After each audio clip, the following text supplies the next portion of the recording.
Hello, नमस्कार, आदाब and welcome. मेरा नाम है आयुष चंद्र और आप देख रहे हैं साइकोलॉजी डेली। आज के इस वीडियो में मैं आपकी मदद करने जा रहा हूं थ्रू अ काउंसलिंग सेशन। जी हाँ, मैंने सोचा कि क्यों ना उन लोगों के लिए एक काउंसलिंग सेशन रखा जाए, छोटा सा, जो लोग काउंसलिंग में, थेरेपी में नहीं आ पाते। देखिए, ऐसा है कि एक टूल है जिसको हम थेरेपी में बहुत ही उम्दा मानते हैं, and this particular tool has helped me in my OCD recovery journey also. When I was struggling with my thoughts, जब मैं उलझा रहता था, जब मैं पीड़ित था अपनी एंग्जाइटी, ओवर थिंकिंग और ओसीडी से, तो मेरे दिमाग के जो हज़ारों थॉट्स थे, आखिर मैं सोचता था इन पे फुल स्टॉप लगाया कैसे जाए, कैसे इस माइंड को रोका जाए। इस जो एक के बाद एक थॉट, एक के बाद एक थॉट, 24 घंटे, और सारे के सारे नेगेटिव, क्रिटिकल, ऑटोमेटिक थॉट्स थे। अब इसको रोका कैसे जाए? तो जब मैं साइकोलॉजी में गया तो मैंने जाना कि ओसीडी या एंग्जाइटी के अंदर जो थॉट्स आते हैं वो लूप बेस्ड थॉट्स होते हैं। लूप बेस्ड थॉट्स होते हैं, यानी कि वो बड़े ही क्रिटिकल होते हैं और एक से दूसरा, दूसरे से तीसरा और तीसरे से चौथा थॉट आता है। अब मैंने उसको और डिग इन किया कि ऐसा क्यों होता है, क्योंकि मेरे को तो अपने आप को ओसीडी और एंग्जाइटी से बाहर निकालना था। तो मुझे पता लगा कि जब मैं हज़ारों लोगों को ठीक करने लगा और जब मैंने सीबीटी का बहुत गहराई में अध्ययन किया, तो मुझे समझ में आया कि ये सारा मामला तो है जी ओल्ड बिलीफ सिस्टम से जुड़ा हुआ। आप जो भी करते हैं इस दुनिया में, अच्छा बुरा, आपका ब्रेन जो भी सोचता है, क्रिटिकल, नेगेटिव, व्हाटएवर, ये ब्रेन हमारा दुश्मन नहीं है। जब मुझे ये बात का ज्ञान हुआ कि ब्रेन दुश्मन नहीं है, तो मेरा सिंपल सवाल था कि अगर ये मेरा दुश्मन नहीं है तो ये मेरे साथ ऐसा नेगेटिव व्यवहार क्यों कर रहा है, तो ये मुझे हमेशा डरा के क्यों रखता है। और इसका जवाब मुझे मिला जर्नलिंग के थ्रू। और जर्नलिंग एकमात्र ऐसा टूल है जो मैंने आज तक नहीं छोड़ा।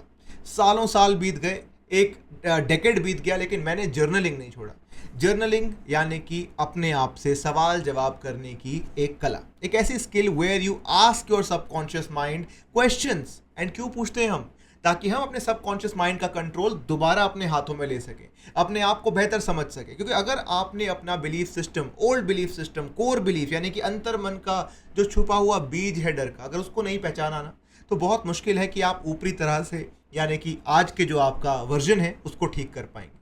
तो आज मैं आपको ऐसे 10 सवाल बताने जा रहा हूं जो मैजिकली आपके ब्रेन को चेंज करने में मदद करेंगे। लेकिन आपको उन सवालों का जवाब मेरे इस वीडियो के साथ साथ ही अपने मन में सोचना होगा, और जो बेहतर तरीके से करना चाहते हैं वो वीडियो को पॉज करके लिख भी सकते हैं साथ साथ। ये मेरा गिफ्ट है आपके लिए, क्योंकि बहुत सारे लोग मुझसे पूछ रहे थे कि सर जर्नलिंग कैसे करनी है, इससे हेल्प कैसे होती है। आगे बढ़ने से पहले बता दूं, अगर आप चैनल पे नए हैं तो ये चैनल हर एक मेंटल हेल्थ वॉरियर के लिए बहुत इंपॉर्टेंट चैनल है, because I and my wife Shraddha, we both are psychologist and we are developers and author of hit OCD protocol, जहां पे हम ऑब्सेसिव बिलीफ सिस्टम को तोड़ते हैं बहुत रैपिड तरीके से।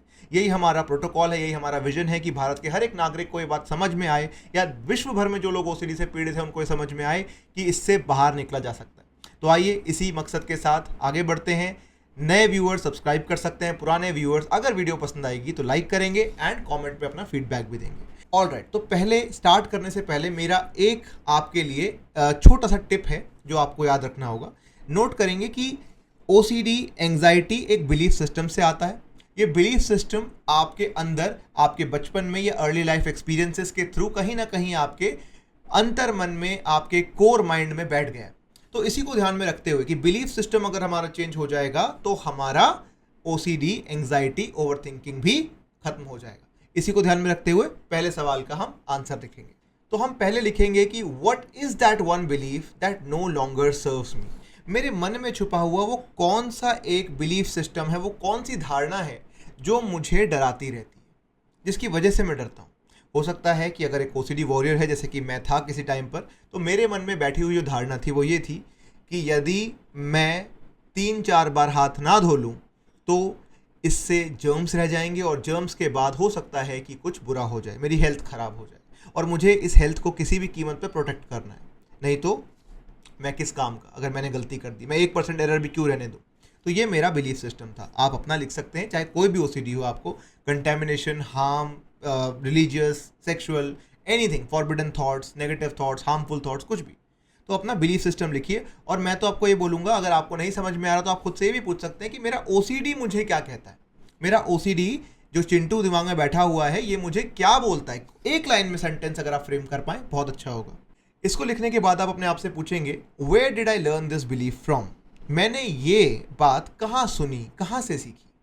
कोई भी धारणा आपकी, जैसे कि भगवान पाप दे देंगे, या आपके हाथों से जर्म्स फैल जाते हैं, या कोई भी चीज़, ये धारणा आपने कहाँ से पिक करी, ये बिलीफ सिस्टम आपने कहाँ से पिक किया। ज़्यादातर ऐसे बिलीफ सिस्टम हम अपने आसपास, अपने पेरेंट्स, अपने टीचर्स, अपने दोस्तों से या मीडिया से भी पिक कर लेते हैं, और कभी कभी तो सिर्फ सुनी सुनाई बातें, हमें पता भी नहीं है किसने, शायद सोसाइटी ने कहीं से कह दिया या किसी से सुन लिया। ये ज़रूर लिखिए, सेकंड क्वेश्चन ये है। और साथ में मेरी टिप तो ये भी है, आप ये भी लिखिए अंदाजन तौर पे कि किस उम्र में आपने ये बिलीफ सिस्टम पिक किया होगा। सवाल नंबर 3 ये है कि how has this belief system limited my life. जब मैं इस बिलीफ सिस्टम को लेकर पिछले 10 साल, 20 साल, 30 साल से चल रहा हूँ, तो मेरी लाइफ को इस बिलीफ सिस्टम ने, इस धारणा ने, इस ओसीडी के फियर ने कितना लिमिट कर दिया है। क्या इससे मेरी तरक्की हुई है ज़िंदगी में, या इससे मेरा नुकसान हुआ है? इस बात को आप ज़रूर एक बार अपने आप को खुल के लिख के बताएं, ठीक है। समझ लीजिए कि पिछले 20 साल का, 10 साल का, या चाहे 6 महीने से आपको ओसीडी हुआ है, उसका ग्राफ कैसा है। क्या आपकी ज़िंदगी की तरक्की हो रही है, या आपके जीवन का डाउनफॉल हो रहा है, जब से आपने इस धारणा को मानना शुरू किया। बोनस टिप ये है कि आप डिफरेंट लाइफ के एरियाज़ के बारे में लिख सकते हैं। रिलेशनशिप्स का कैसा हाल है, आपके करियर का क्या हाल है, आपके फाइनेंसेस का क्या हाल है, आपके ड्रीम्स का क्या हाल है, आपकी फिजिकल हेल्थ कैसी है, और क्या रिश्ता है आपका ईश्वर से या हायर पावर से, रिलीजियस बिलीफ्स का क्या हाल है। सवाल नंबर 4 से हमारा जीवन बदलने वाला है। मैंने अपने आप से पूछा कि अगर मुझे ये बिलीफ सिस्टम नहीं चाहिए, मैं समझ रहा हूँ मेरी लाइफ का डाउनफॉल आ रहा है, ठीक है। आप कहते हैं सर ये थॉट्स कैसे हटेंगे, ये बिलीफ कैसे हटेगा। बहुत इजी तरीका है। आपका ब्रेन आपसे पूछता है भाई अगर आपको ये थॉट हटाना है, ये बिलीफ सिस्टम हटाना है, तो एक नया बिलीफ सिस्टम इंस्टॉल करना पड़ेगा। तो अपने आप से पूछिए इस धारणा को, क्योंकि मैं समझ रहा हूँ कि इस धारणा के चलते मेरा जीवन का तो कोई बहुत उद्धार नहीं हुआ है, my life has not been really good, मेरे रिश्ते, करियर, सब कुछ इफेक्ट हो गया है। तो इस धारणा को अगर मैं त्यागना चाहता हूँ, if I want to leave this, what new belief system do I want to install instead of this. मैं किस नई धारणा को, किस नए बिलीफ सिस्टम को इसकी जगह लेके आना चाहता हूं। अब मैं ओसीडी के अगर सिस्टम को त्याग रहा हूं, तो नया सिस्टम क्या होगा, नई बिलीफ सिस्टम क्या होगी, मेरा नया रूप क्या मानेगा, कैसी धारणाएं होंगी मेरी। फिर आप खुद से पूछ सकते हैं अगला सवाल कि क्या जो मेरी नई धारणाएं मैं बनाना चाहता हूं, जो लोग इन धारणाओं को मानते हैं, ऐसे 3 लोगों के नाम लिखिए कि जो नए वाले बिलीफ सिस्टम को मानते हैं। फॉर एग्जांपल मेरा ओसीडी बिलीफ सिस्टम था कि 3 से 4 बार हाथ धोने से या 3 से 4 बार भगवान के सामने प्रणाम करने से ही आप किसी खतरे से बच सकते हैं। अब मेरा नया बिलीफ सिस्टम मैं बनाना चाहता हूँ कि भगवान से डर का कोई वास्ता नहीं है, भगवान हमें कभी पाप नहीं देते, भगवान हमसे प्रेम करते हैं। अब भगवान हमसे प्रेम करते हैं और भगवान से डरना नहीं है, ऐसा बिलीफ सिस्टम आपके आसपास कोई ना कोई तो मानता होगा। कोई 3 लोग, आपके पापा, मम्मी, भाई, बहन, कोई या दोस्त। उन तीनों लोगों के बारे में एक बार उनका नाम लिख के ये पूछिएगा खुद से कि क्या इस बिलीफ सिस्टम के चलते उनकी लाइफ खराब हो रही है या आपके मुकाबले बेटर चल रही है। ये ज़रूर लिखिएगा। आपके ब्रेन को पता होना चाहिए कि नया बिलीफ सिस्टम मानने से पहले ये तो पता हो कि ये ऑथेंटिक है भी कि नहीं, इसको लेने से लाइफ कैसी चल रही है। हम कोई भी चीज़ खरीदते हैं तो पहले उसका रिव्यू देखते हैं ना, तो एक तरह का रिव्यू ही देखना है आपको 3 लोगों का, और ये 3 ट्रस्टवर्दी लोग होने चाहिए आपके।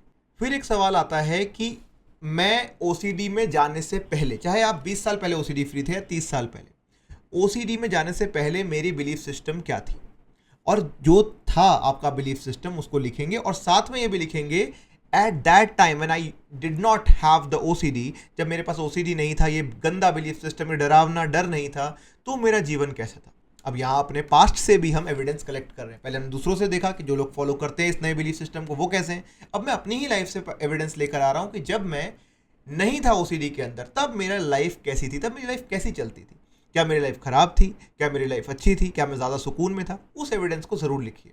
अब यहाँ पर एक बहुत महत्वपूर्ण सवाल आता है कि जब, और इसमें आपको थोड़ा इंट्रोस्पेक्ट यानी कि थोड़ा अंतर ध्यान होकर अपने आप से पूछना होगा कि जब मैं इस नए बिलीफ सिस्टम को अपनाने के बारे में सोच रहा हूँ कि ठीक है मैं अगर कल से ये मानने लग जाऊँ, तो मेरा मन, आप देखेंगे कि आपके मन में थोड़ा सा खिंचाव है, थोड़ा सा हिचकिचाहट अभी भी है। तो ये सवाल यही है कि क्या डर है मेरे अंदर। अपने ये ओसीडी बिलीफ सिस्टम को छोड़ने का जब मैं विचार बनाता हूँ और नए बिलीफ सिस्टम को अपनाने के लिए आगे बढ़ना चाहता हूँ, तो क्या डर है, कुछ खींच रहा है मुझे कि नहीं यार 1% रुक जा, वो क्या है। उन डरों को भी एड्रेस करेंगे हम जर्नलिंग में। हम जर्नलिंग बहुत ईमानदारी से करते हैं, हम किसी भी चीज़ को बस अच्छा नहीं बोलते, हम हर एंगल से देखते हैं, क्योंकि माइंड के साथ ना आपको बहुत ऑनेस्ट होने की ज़रूरत होती है। तो मैंने ज़रूर लिखा कि इसको छोड़ने से मेरा 1% डर क्या लगता है मुझे। हम एक 8वां क्वेश्चन जो लिखेंगे वो ये है कि मेरे ओसीडी बिलीफ सिस्टम में रहने से, मान लेता हूँ कि मैं ओसीडी बिलीफ में ही रहता हूँ, अगर मैं इसमें रहता हूँ इससे किसका फ़ायदा हो रहा है। कोई है जिसका बेनिफिट हो रहा हो इससे, हो सकता है चिंटू का हो रहा है ना, किसका बेनिफिट हो रहा है। कुछ भी चीज़ मानने ना मानने से किसी का फायदा या नुकसान तो होता ही है ना। तो एक बार सोचिए कि मेरी ज़िंदगी को तो मैंने परख लिया कि मेरा तो नुकसान ही हो रहा है, लेकिन क्या कोई है किसी का फ़ायदा हो रहा है क्या, मेरे घर परिवार दोस्तों का या किसी का भी? और अगर आपका मन कहे कि नहीं, हाँ किसी का फ़ायदा हो रहा है, जैसे किसी किसी ओसीडी में होता है हाइपर रिस्पॉन्सिबिलिटी, कि तुम ये कर रहे हो ताकि तुम्हारा परिवार सेफ रहे, तुम्हारा ये सेफ रहे, मम्मी पापा कोई ना कोई सेफ रहे या तुम सेफ रहो। सच बताओ, क्या वो लोग सेफ हैं? क्या वो लोग खुश हैं आज के जीवन में आपको देखकर? नहीं पता तो उनसे जाके पूछ लो, and you will get the clarity कि किसका फ़ायदा है इस ओसीडी बिलीफ को मानने से। सेकेंड लास्ट क्वेश्चन है कि व्हाट हेल्प्स इन री इन्फोर्सिंग और installing this new belief system. ऐसा क्या करूं मैं कि मेरे ये नए बिलीफ सिस्टम जो मैंने नया बनाया है, ओसीडी की स्टोरी हटा के नया जो धारणा बनाई है, कि इसको मैं मजबूती से इंस्टॉल कर पाऊँ।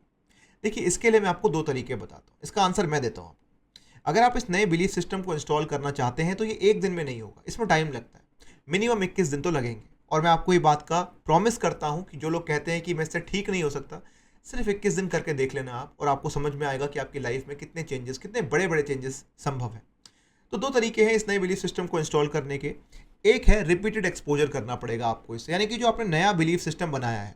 फॉर एग्जाम्पल, अगर मैं एक एग्जाम्पल लूँ कि एक नया बिलीफ सिस्टम है, गॉड ऑलवेज लव्स मी या गॉड डज नॉट पनिश, ठीक है, गॉड लव्स एवरीवन, या जो भी आप बनाएं कि one time wash is enough, water cleans everything, जो भी आपने नया बिलीफ सिस्टम बनाया है, उसको आप ऐसे तरीकों से बार बार अपने दिमाग में डाल सकते हैं एफर्मेशन के थ्रू। तो ये सेंटेंस बना लिया नए बिलीफ सिस्टम का, आप इसको रिटन फॉर्म में कहीं पे लिखिए, रोज 10 बार लिखिए इसको। जब भी दिन में आप कुछ काम कर रहे हैं, कोई कागज का टुकड़ा उठाएं, वहां पे लिख दिया नया बिलीफ सिस्टम आपने। यही बिलीफ सिस्टम को एक चिट पे बनाकर आपने अपने बाथरूम के मिरर पे लगा दिया, अपने कबर्ड में लगा दिया, अपने मोबाइल के वॉलपेपर पे लगा दिया, ठीक है। तो रिटन, ठीक है। फिर होता है विजुअल, आप उसको बार बार देख रहे हैं, मियर एक्सपोजर हो रहा है आपका बार बार। बाथरूम जा रहे हैं तो आप उसको पढ़ रहे हैं नए बिलीफ सिस्टम, मोबाइल उठा रहे हैं तो आपको नया वॉलपेपर दिख रहा है उस बिलीफ सिस्टम का, आप अपनी नोटबुक ओपन कर रहे हैं, अपना लैपटॉप ओपन कर रहे हैं, हर जगह आपको नया बिलीफ सिस्टम का एक्सपोजर होता है। तो रिटन हो गया, विजुअल हो गया, ठीक है। फिर हो गया टीचिंग एक्सपोजर, आप ना उसको सिखाएं किसी को, ये नए बिलीफ सिस्टम ना किसी और को बताएं, अपने दोस्त को, किसी छोटे भाई को, किसी बच्चे को सिखाएं कि अब ना मैं ये मानता हूँ पुराना बिलीफ सिस्टम बहुत खराब है, वो वाला ओसीडी वाला बिलीफ सिस्टम, एक ओसीडी का नाम लेना जरूरी नहीं है, बट आप बताएं उसको कि ये फियर बेस्ड बिलीफ सिस्टम, कई लोग ऐसा मानते हैं, वो लोग बहुत स्टूपिड होते हैं। नया बिलीफ सिस्टम ये है और ये मानता हूं मैं, और तुम्हें भी ये मानना चाहिए। अगर आपके पास कोई लोग हैं जिनको आप समझा सकते हैं, जरूर समझाएं, बच्चे हैं, बड़े हैं, दोस्त हैं, अगर आपके साथ समझते हैं आपको तो डेफिनेटली समझाएं उनको। नहीं तो आप अगर सोशल मीडिया पे डाल सकते हैं किसी तरीके से, किसी माध्यम से, तो वो भी डाल सकते हैं इनडायरेक्टली। कोई नहीं है तो आप मिरर के सामने खड़े हो जाएं और मिरर के सामने खुद को समझाएं, या खुद की सेल्फी वीडियो जो है बनाएं उस नए बिलीफ सिस्टम को सिखाते हुए, ठीक है। तो ये करना है आपको। और एक और चीज़ है, उसको आपको प्रैक्टिकली भी दिखाना पड़ेगा, यानी कि आपने विजुअल कर लिया, रिटर्न कर लिया, टीचिंग कर लिया, ठीक है।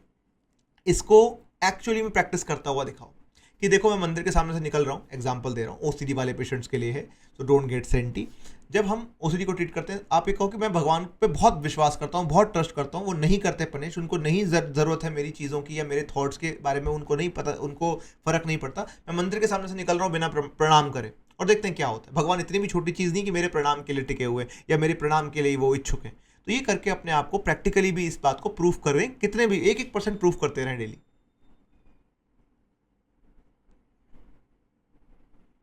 जैसे अगर मैं आपको अपनी स्टोरी बताऊं, तो जब मैंने अपने हाथ धोने वाला जो 3-4 बार हाथ धोता था, जब मैंने वो छोड़ा, जब मैंने कहा मेरा नया बिलीफ सिस्टम कहता है कि एक बार पानी से हाथ धोना भी इनफ है, जब मैंने इस बात को मान लिया, तो मेरा ब्रेन अल्टीमेटली कहता है अच्छा अगर तुम ये मानते हो तो करके दिखाओ। तो मैंने कहा अभी करके दिखाता हूँ। मैं गया अपना वॉशरूम से होकर आया, मैंने एक बार बिना साबुन के अपना हाथ धोया सिर्फ पानी से, और देखा कुछ भी नहीं हो रहा है, नथिंग कुछ। मैंने कहा ठीक है, मैं करके देख रहा हूँ, मैं मानता हूँ, मैंने लोग भी देख लिए, मेरे पास में भी नहीं मानता था, मैं आज भी पानी से धो के देख रहा हूँ, जो होता है देखा जाएगा। पहले दिन थोड़ा घबराहट हुई, प्रेशर हुआ, सर में थोड़ा दर्द हुआ, लेकिन करता गया, रुका नहीं। एक्ट थेरेपी करते जाओ, काम करते जाओ, काम करते जाओ, कॉलेज चला गया, ये कर लिया, पढ़ाई कर ली, सब कुछ, और शाम तक मैंने डेटा लिख दिया कि कुछ नहीं हुआ। जितना डेटा कलेक्ट करोगे उतना बढ़िया। और 10वां और लास्ट जर्नल प्रॉम्प्ट ये है कि मैं 1% चेंज क्या कर सकता हूं आज के दिन अपने नए बिलीफ सिस्टम के प्रति वर्क करने के लिए। जैसे मैंने आपको बताया, क्या एक्शन लोगे आज आप कि आपके ब्रेन को ये दिखे। अगर चिंटू आपको देख रहा है, चिंटू मतलब ओसीडी, एंग्जाइटी, ओवर थिंकिंग, मैं उसको चिंटू बताता हूँ, अगर चिंटू आपको देख रहा है कहीं खड़े होकर, तो आप ऐसा क्या 1% बस एक्शन, सिर्फ 1% एक्शन लोगे कि इसको देखे कि अरे ये तो आज अपने पैटर्न को फॉलो ही नहीं कर रहा है, आज तो ये नए बिलीफ सिस्टम के अकॉर्डिंग चल रहा है। जैसे मैंने आपको एग्जांपल दिया ना कि मैंने उसको बोला अभी चिंटू मुझे ऑब्जर्व कर रहा है, मैं जाकर बस पानी से धो के आ गया, हाँ कुछ नहीं होता, चाहे एक्टिंग कर रहा हूँ मैं, अंदर अंदर डर लग रहा है, हाँ कोई कुछ नहीं होता, एक बार हाथ धो लिया पानी से, इट्स ओके, चलो बाहर निकलो, और मैं बाहर आ गया। जैसे कि सोचो सच में कोई आपको ऑब्जर्व कर रहा हो, चिंटू सच में देख रहा है आपको, ये मान के चलो। अगर आप ये करके चल लेते हो तो 1% चेंज हो गया।